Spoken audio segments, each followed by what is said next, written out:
今年呢將舉辦第15屆全國運動會澳門賽區賽事，短時間內呢或者將會有大量嘅呢個旅客呢係嚟到澳門啦。咁對於通關嘅秩序咧、交通、住宿、飲食等等嘅問題呢，都會產生一定嘅壓力嘅。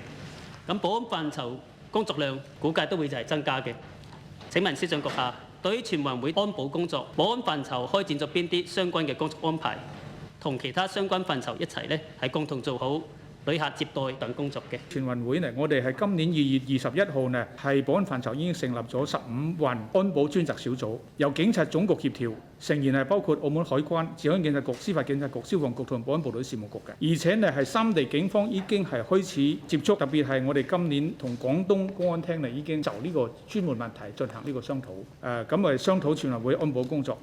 咁今年5月份呢，即係下個月呢。我哋澳門總局呢會協調相關部門呢，同香港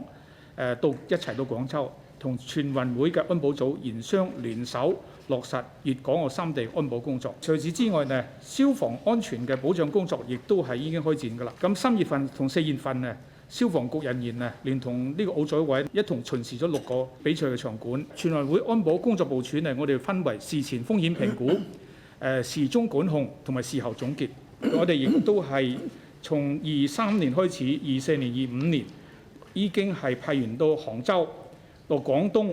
到黑龍江、哈爾濱進行有關嘅考察。咁呢個係工作係而家係緊鑼密鼓咁做緊嘅。